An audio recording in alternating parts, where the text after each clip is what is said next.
So last time we talked, we left off at introducing the idea of Jacob. And I was beginning to say that Jacob was in fact Rome. There's a lot more to go on Jacob. And I was showing you also how Esau was, Hellenistic Greece, the Greek Empire, the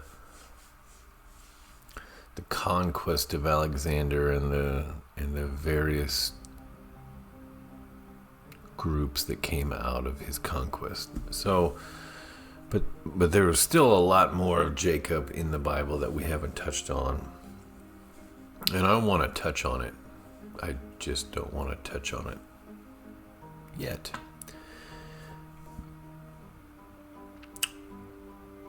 One of the things that happens when you're the first person to a party is you're not really sure about a lot of things, so you just sort of wing it a lot. And there's a lot of winging that I've had to do. And so I want to sort of elaborate on some idea. Well, the idea of war. It's been on my mind this week. And I feel like the Bible, at least in the way I'm trying to present it, has a lot to add to warfare.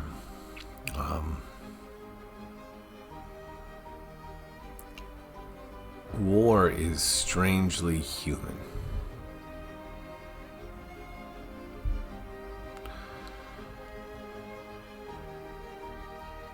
And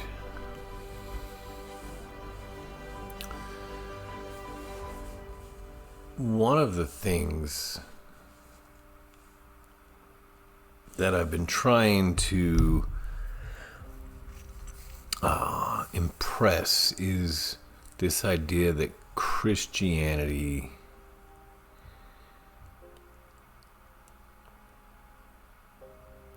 in its traditional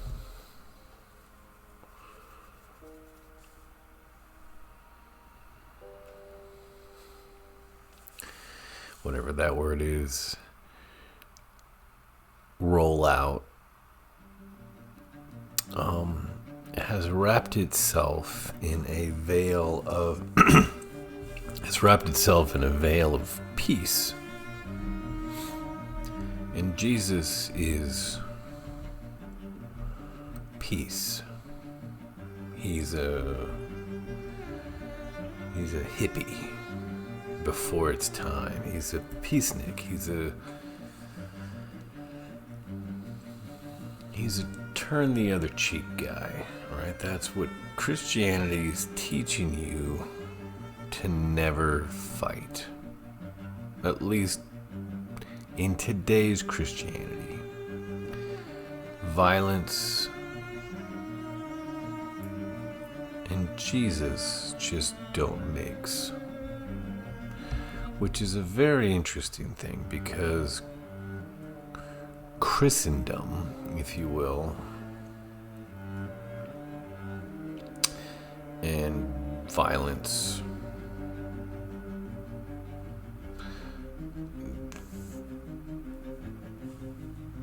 right? Also,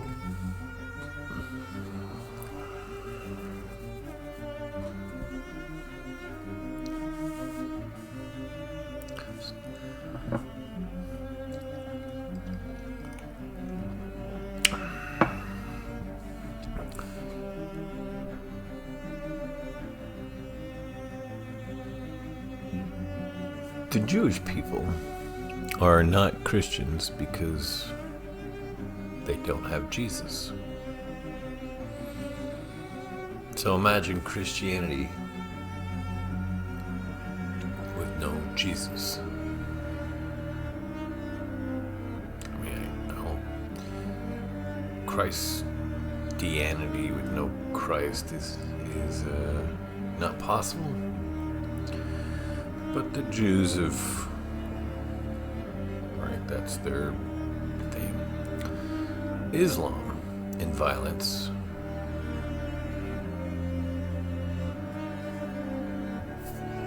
Right?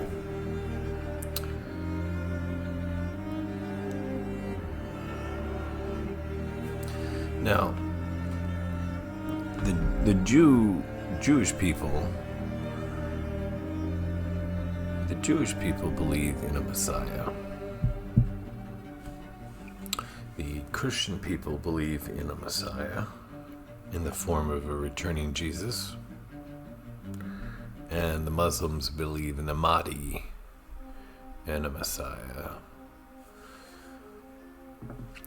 Now, strangely, all three of those messiahs bring an end to evil, I think, is a fair way of giving everybody a good face on that without picking sides. And that evil will reach its end violently, best I can tell. In the book of Revelation, a rider on a white horse comes with the armies of heaven and defeats the beast on the plain of Armageddon in this final battle. The Jewish Messiah, I believe, is a conqueror in the spirit of David, and the whole world will become Jewish. And I think it's something similar with the Mahdi. I don't want to speak too much in that. I don't have enough answers to do them justice. But violence will be a part of the play. God, throughout the Old Testament,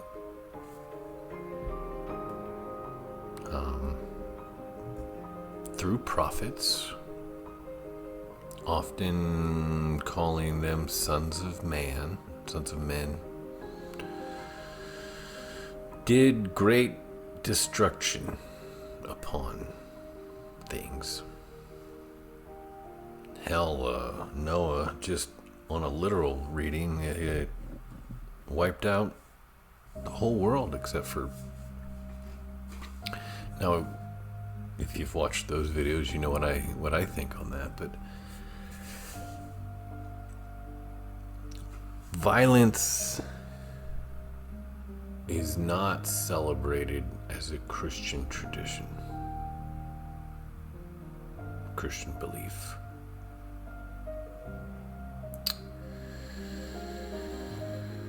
There are theories, many theories, that Christianity was invented by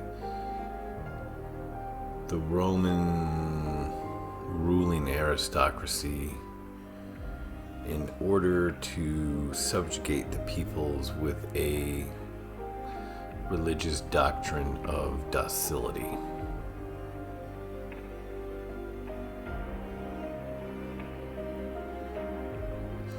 And if one just took a snapshot of the world today,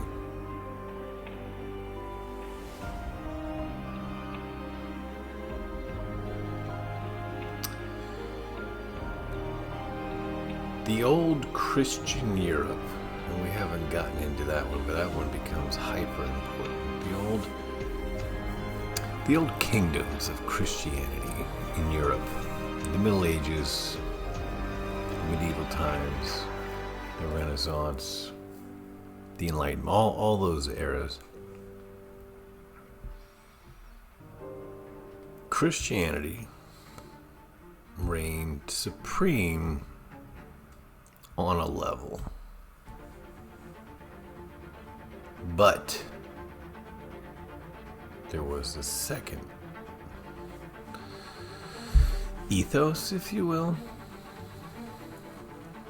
that involved a lot of war. Now, the two attempted to be so that warfare had a religious overtone and things.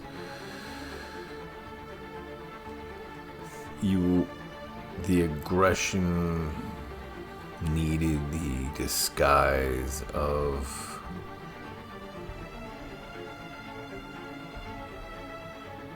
religious sanctity, something like that, right? Holy war.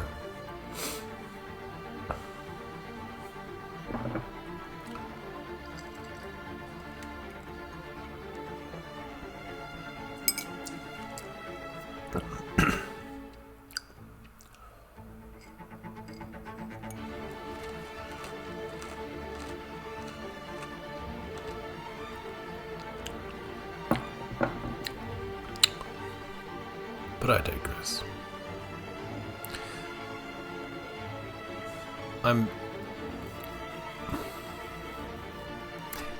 If you were watching these videos, you would see that I am circling what I really want to get to. I can't tell if it's avoidance, or I can't tell if it's cowardice. Part of it is it's so large that I don't want to. I want you to have enough background where you go, yeah, and I don't want you to go, yeah, before you get it. So I'm trying to build up, trying to build it up. So I'm circling Jesus, I'm circling the book of Revelation, I'm circling all kinds of things. I'm going straight at certain ones, boom, boom, and I'm trying to build this backstory. Da da da da. Oh, whoa, whoa. Because you're just not ready for Jesus. The Bible tells you you don't understand Jesus, and I can tell you right now. If you currently hold some form of view that Jesus is hippy, dippy, peacenik, turn the other cheek only, lamb man, you're not ready for what Jesus is. In fact, I'm pretty sure if I just said what Jesus is openly without circling the drain, I wouldn't even be able to upload this video onto YouTube.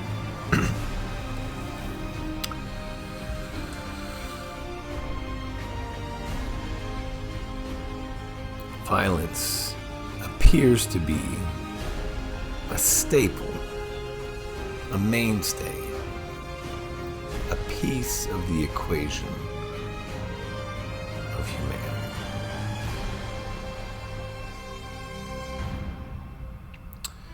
One could argue there is an ongoing effort to eradicate violence. And the irony is,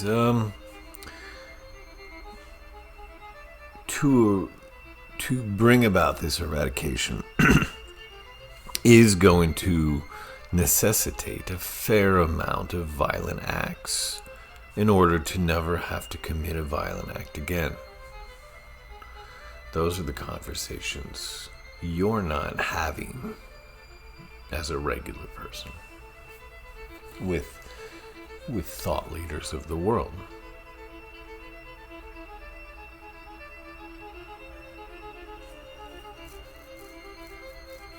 Right, that is in many ways the justification of communism was like a certain amount of dirty work has to be done up front. If we can just get this dirty work over with, we can get to the utopia part. But first we just gotta get past all the old. We gotta clean the drains before it'll drain correctly.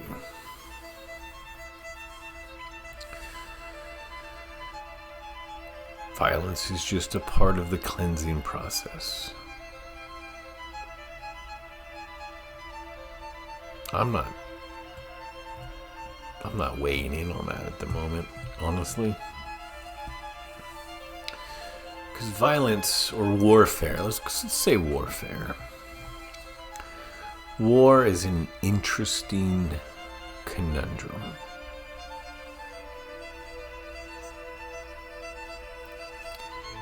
If you started aggressively,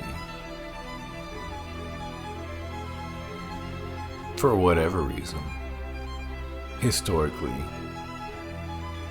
you're a pariah. You are on the eternal human shit list, and there's no getting off. We're not even going to listen to you fully to see if you're at least maybe had a point. We don't care anymore. You're shit. The Mongols are just... they're not good people, right? They may have a large empire, but their violence will only ever be bad violence. Hitler, if you ask any human in, well,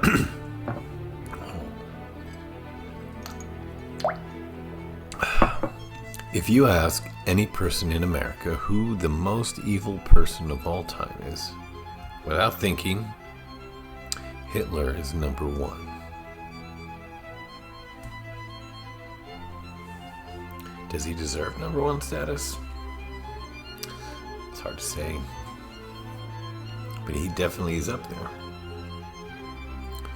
And then if you push the question, well, why? And they'll say, well, he killed all the Jews.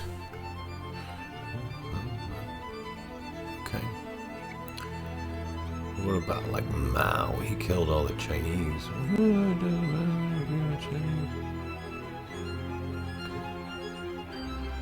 Right, so they're like Hitler's number one.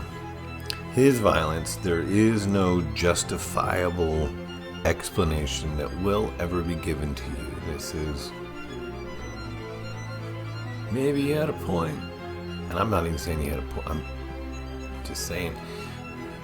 But in that same conflict, nothing has been more celebrated, more heroic. More movies, more toys and cartoons. Like, I've said I lurk in antique stores. So antique stores are funny because you can see little snapshots of the past 100 years on a fairly consistent way. And one thing I can tell you is World War II is America's shining moment. We are number one. America. We kicked Nazi ass. America. And then we went on to defeat the Soviet Union in a battle of economic attrition. America! Nobody could beat us. We're number one. Our Army and Navy and Air Force are supreme. Our Navy is the reason for amazing peace. Pax Americana. That violence that killed millions and millions and millions of people, including the only 2 atomic bombs ever dropped,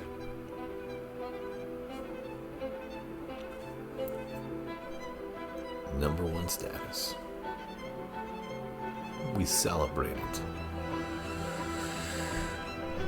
It has become our cultural identity. Is America's military might has good guys. So a good military makes you the hero, but a bad military makes you the devil. That's a funny line to tread. Did the Nazis drop atomic bombs? They would have if they could have. But we did.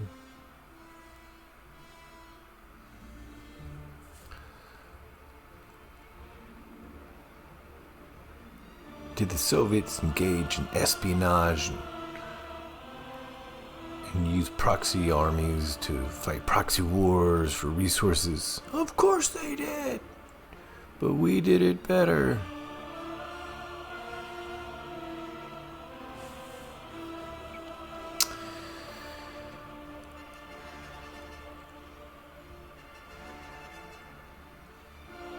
There is a place I am going with that. Again, I am circling something. If you're trying to figure out where this is going, or if you think I'm just rambling, it's a combination of both. I'm going somewhere while rambling. I'm building a story. So when I get there, I've already done all the work, and all you have to do is go, oh, shit.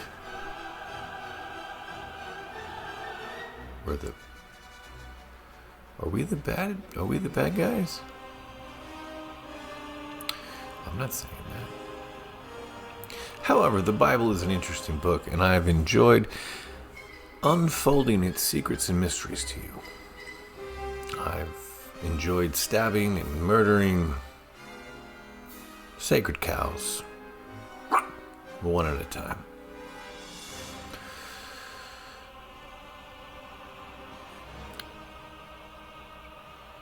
Shall we kill one more?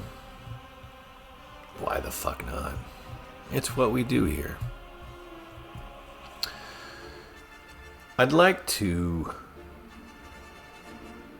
return to Genesis. In fact, I think this entire rambling began with me saying when you're the first man at the party, you're not sure what to do. When you're the first man at the party, sometimes you don't know what you're seeing until you see it. And it even takes you a minute before, like this build. So there's not a book. There's no sources for what I'm telling you. So like if you're trying to like cross-reference me, I mean, some of it maybe, but let me show you what I'm talking about. In the beginning, the very beginning of what we were talking about in Genesis, we talked about birds of the air, beasts of the field,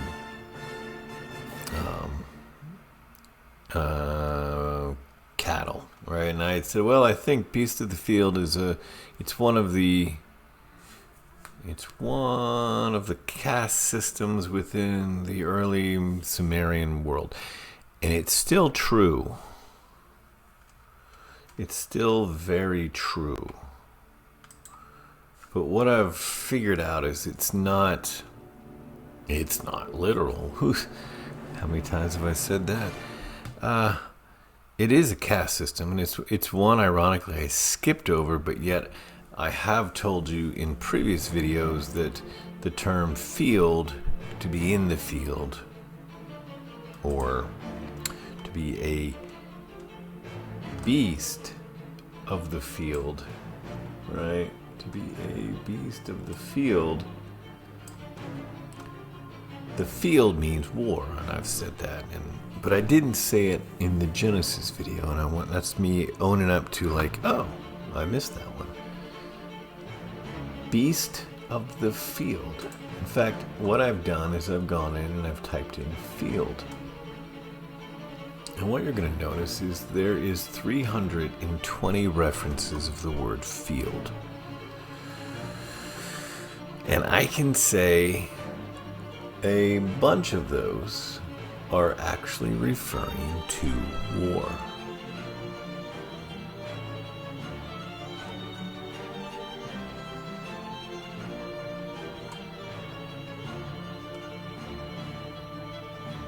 For example, this verse here, Genesis 2:5, the very first one that's mentioned, we had talked about how, I'll just read it. It says, before any plant of the field was in the earth, and before any herb of the field had grown, for the Lord had not caused it to rain on the earth, and there was no man to till the ground.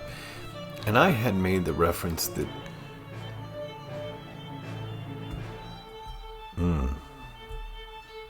as I'm talking, it's coming to me that I might have gotten to the party too early. And we're going to find out live time as I figure this out.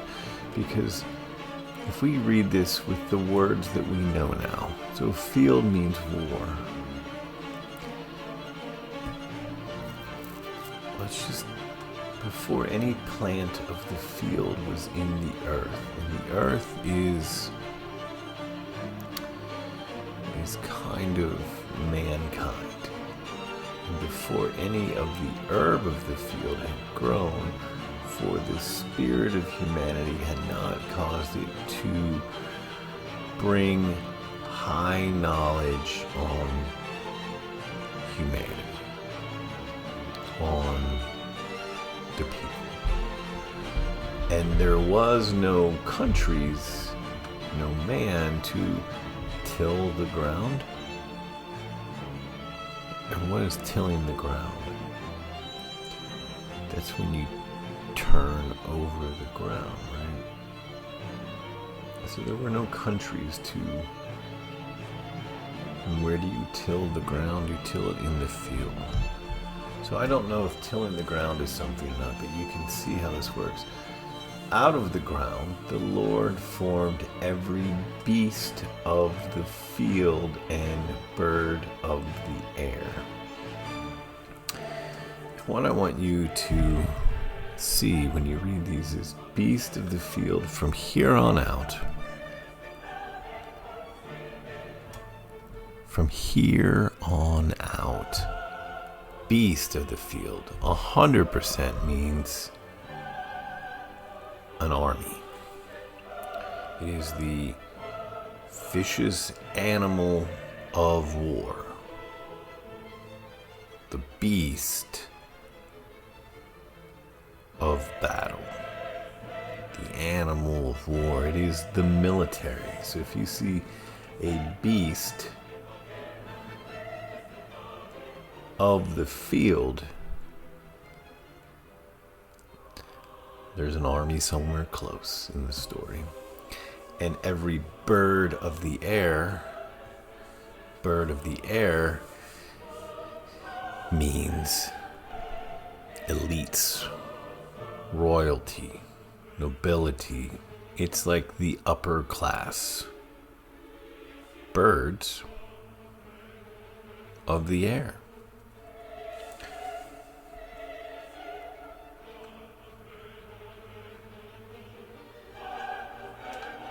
So Adam gave names to all cattle. So cattle would be workers. That would be what I was initially saying. That is your lower class people that do all the work of society. Birds of the air can't be bothered for work. That's for the cattle. And because they do that, we can now have beasts of the field. We can't have a standing army if everybody's hungry. But once we have farmers, we can now have an army. And once we have an army, well, we need to keep them busy with other armies and making more fields through a field, if you will, if you're following me.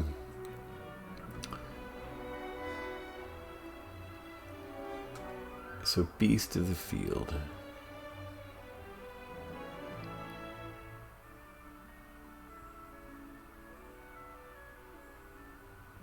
You are cursed more than slaves and more than every military person.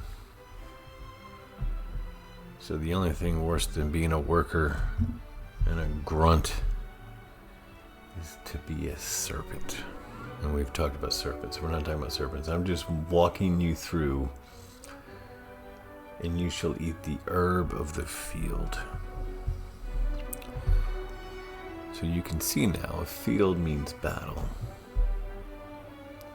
Wouldn't that be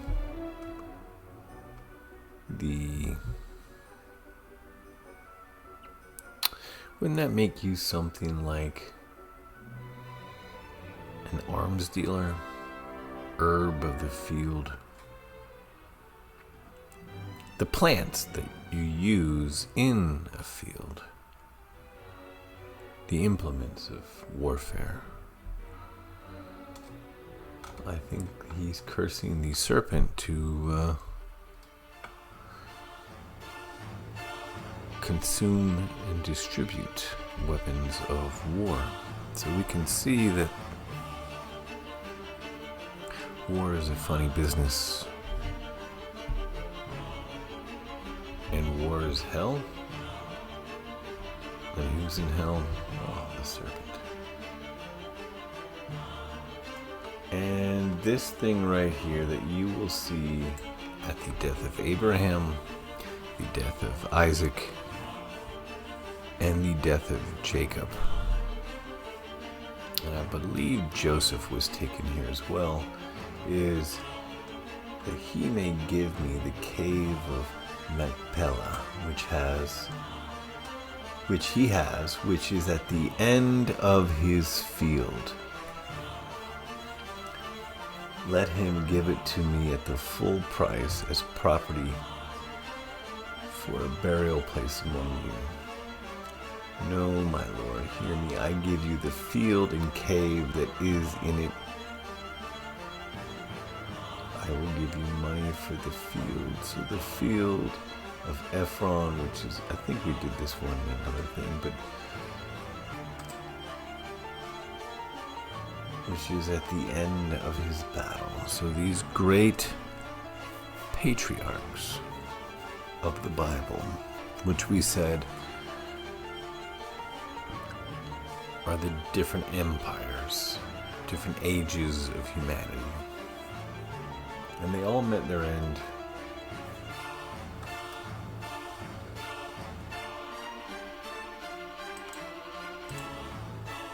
in the field. And they're buried in the field. Oh, we didn't talk about this. I just did one of these in my notebook.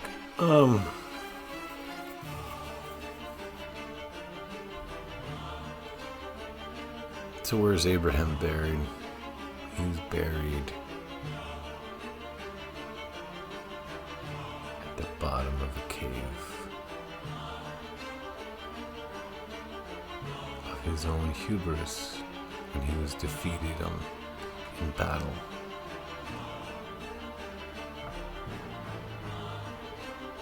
And we said that the Bronze Age collapse, which would be the death of Abraham, was brought upon by an uprising of the people. Well, that would result in a burial on the field, wouldn't it? And Isaac.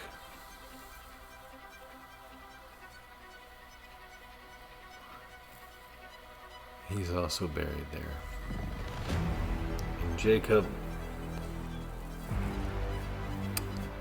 In fact, Joseph went to Jacob. I should probably show this to you. Let me show this to you. This is... Here, let's just go to full chapter. In fact, we left off on Genesis 25. So I told you what Genesis 25 was. Genesis 25 was the onset of the Bronze Age collapse and the rise of the Greek culture after the Greek Dark Age that ensued after an uprising of the people against the ruling elites of the time.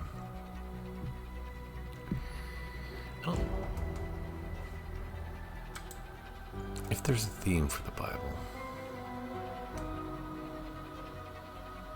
that has never been taught, but yet is somehow in the zeitgeist of Christianity, But it's always like, it would be what I'm about to say.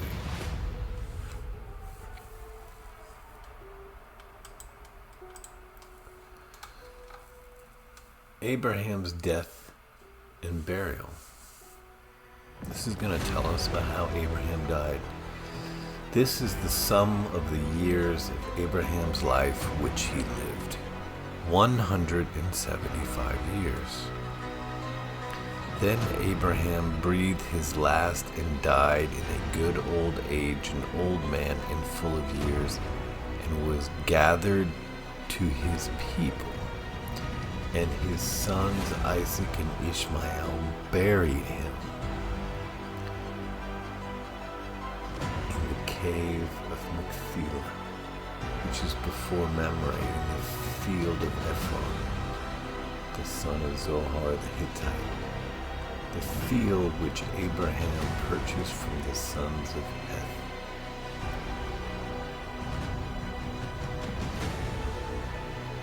And it came to pass after the death of Abraham that God blessed his son Isaac. Isaac dwelt at Beer-lahai-roi.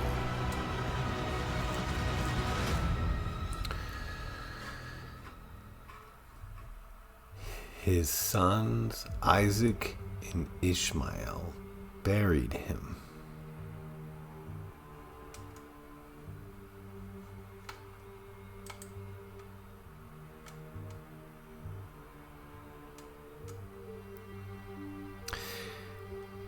People want to know about the mysteries or the Bible code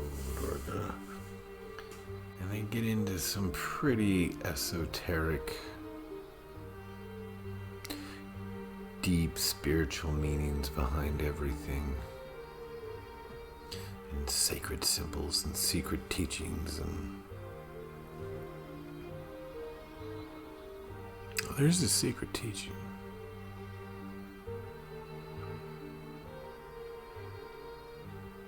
There's definitely a secret teaching.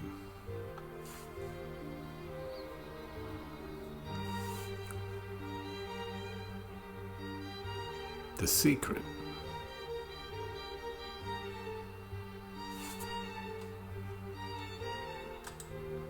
is right here. Then Abraham breathed his last and died. This is how you die if you're a country, which is what Abraham is. You are buried by your sons or some other group. Isaac and Ishmael were not loving boys to an old man. This is a violent death, much deserved, brought on by the people to a ruling elite that forgot who God was.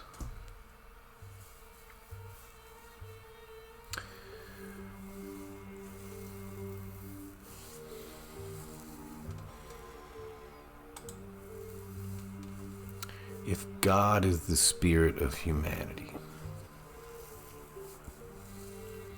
and you shall have no other God before you,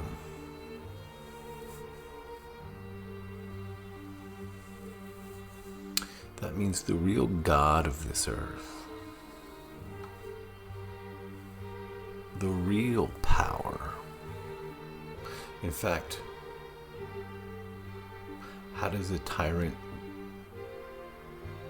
get his power? The people give it away, whether through coercion or fear or other means. That power belongs to the collectivity of the people. A dictator's just one piece of dust. How did he manage to rule millions? So the real power is the millions of dusts, the millions of pieces.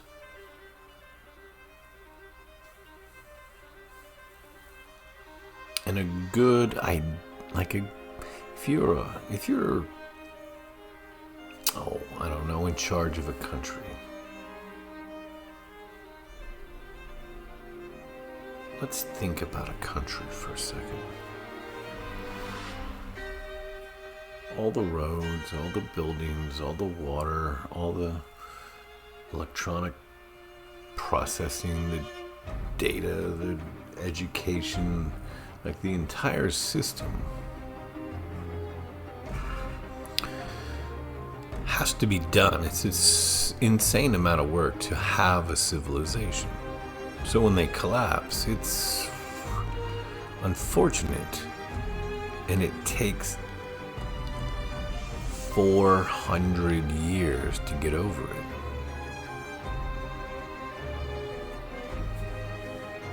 How many lifetimes of people is that?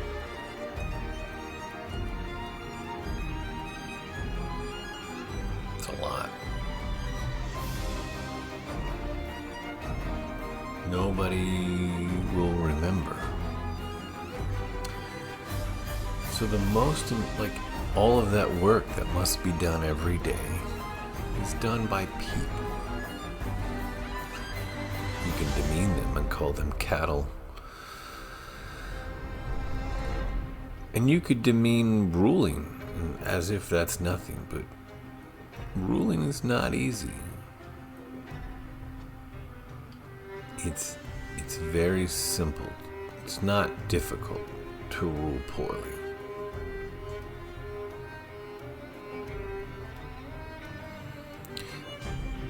But all those people, you add up all the efforts of the plumber and the bricklayer and the teacher and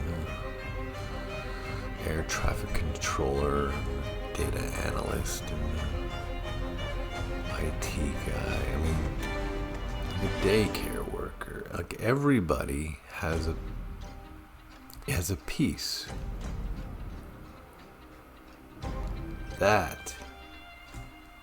Those people together are God. Well, God is all people, but and when you must take care of God, you must make sure your people are comfortable and well fed and have some degree of happiness and a certain level of education.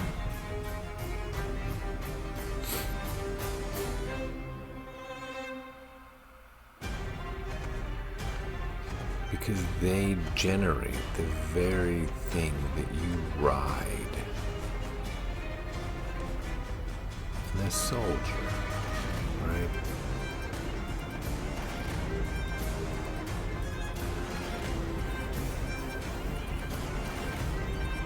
So government of the people, by the people, for the people was the highest, most advanced concept we have gotten to so far.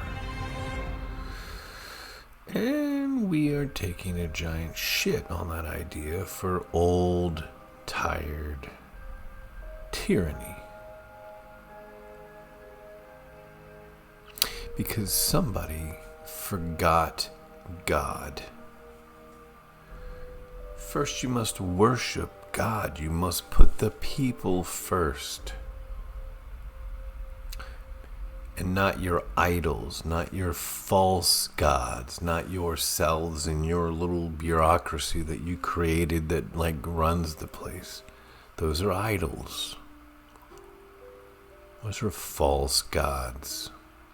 We live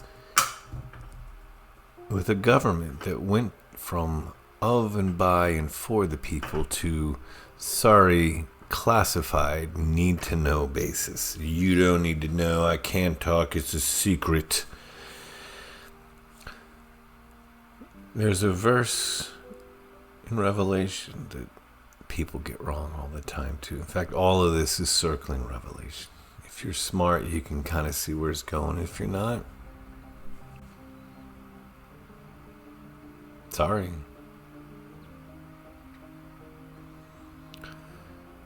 We're having birds of the air conversations here. If you want cattle conversations, that's on the other channel.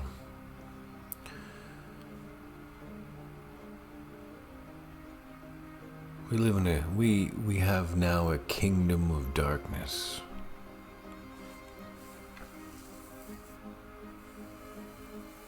Everybody makes everything spiritual in the Bible because it seems obviously spiritual. I get it, but birds of the air conversation. What else is darkness? What can't you do in the dark? You can't see. And when I want to know what's behind the door of my government, the answer is, you can't see. That would be called a kingdom of darkness, because they have forgotten who God is, the people, and they believe that they are now God, and that we are just somehow in the way.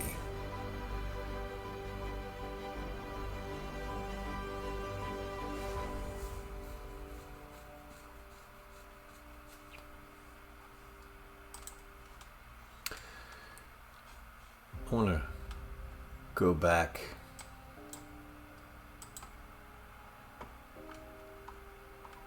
and just, I literally had so many things to talk about here, and we're just going to talk about this one thing, I think. Beasts of the field. Beasts of the field. So we've said field means battle. Like a battlefield. And the beast would be the thing doing the battling on the field. That would be an army. A military.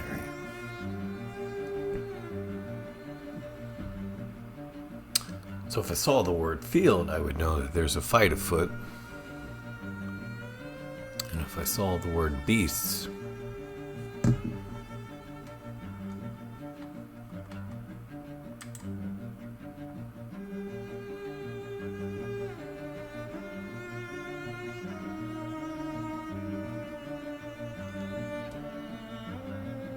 let me take you one more place. Revelation 13. Now, if you have been following this, we've also made a connection to Joseph in Egypt, standing on the sand. Let me switch this over to this one. Standing on the sand of the sea. And Joseph has a connection to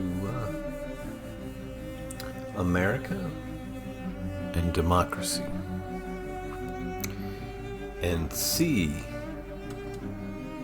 this is where I have to be careful myself, has nothing to do with the ocean and everything to do with global trade, commerce. So, the beast, let's just narrow that down to, say, capitalism. So, the beast of capitalism, the army of capitalism. That would be what? NATO? The United States and Europe? and all of its allies, Japan, Australia, etc. The Western Alliance, the good guys,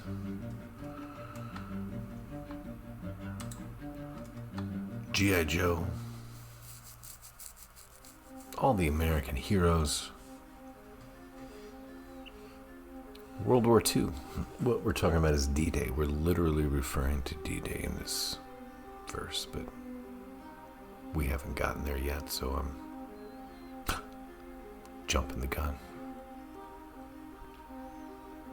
Imagine he's talking about D-Day, because it's talking about D-Day when I stood on the sand of the sea and I saw a beast rising out of the sea. This is directly talking about the rise of the army of capitalism. Having 7 heads and 10 horns, and on his horns 10 crowns, and on his heads a blasphemous name. Now the beast which I saw was like a leopard, his feet were like a bear, his mouth the mouth of a lion. The dragon gave him his power, his throne, and his great authority. The dragon gave him his power.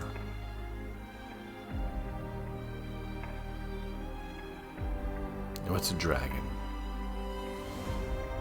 Dragon is a fucking large serpent. It's a big ass serpent with wings. Breathes fire. What's fire? Technology. What's a serpent? Merchant. What's Egypt? Corporatism. America. Democracy. So American corporate democracy was breathing technology, and that gave the beast, what's the beast? Oh, the military, its power. I feel like if I added those all up, it would be something like military industrial complex.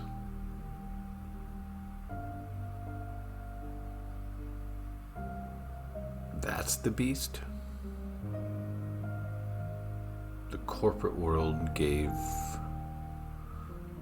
itself a massive military in order to push its will and agenda around the world.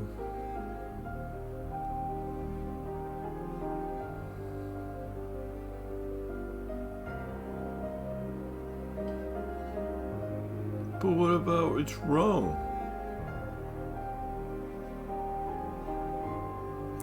That's Jacob. They just got done killing the last vestiges of Jacob in this story.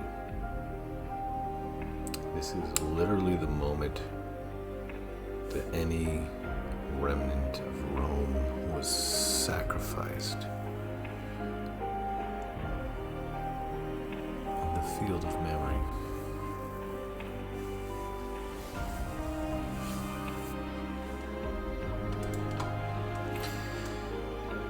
And I saw one of his heads as if it had been mortally wounded, and his deadly wound was healed. And all the world marveled and followed the beast.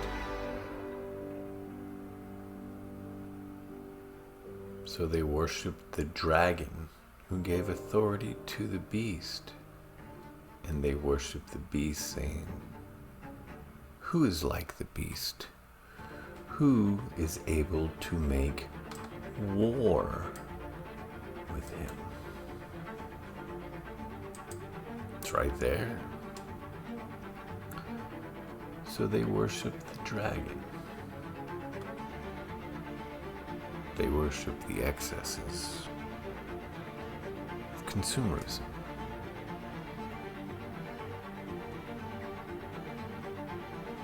because that's what made them rich and powerful, to afford the greatest military in the world. And they worshiped the military. Thank you for your service! Thank you for my freedoms! Those come from you, military-industrial complex!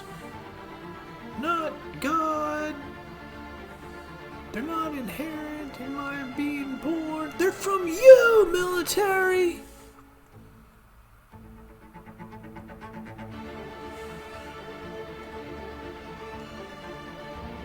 Who is like our military? Who is like the U.S. NATO alliance? Who is able to make war with that?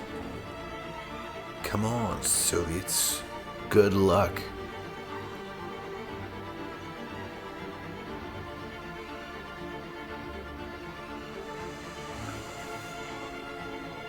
So there's a story in the Bible.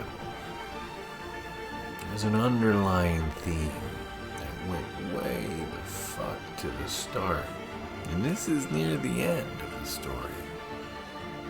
But wait, this was 80 years ago.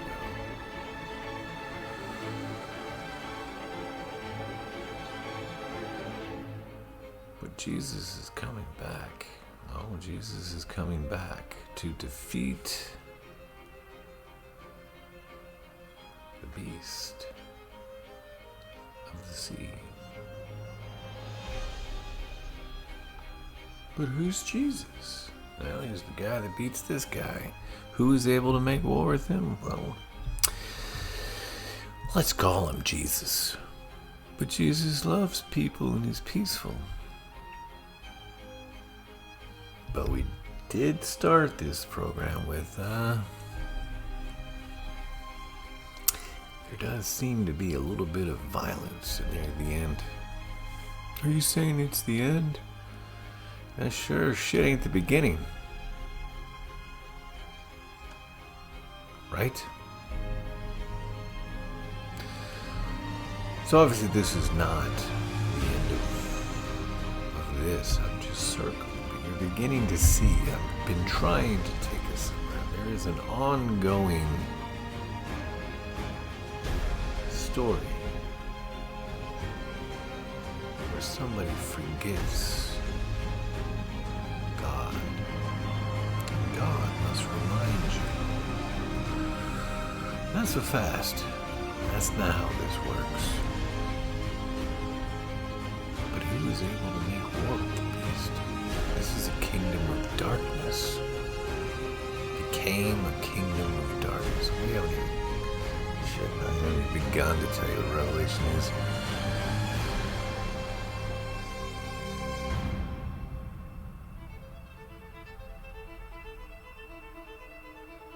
Do I have your attention yet? Fuck.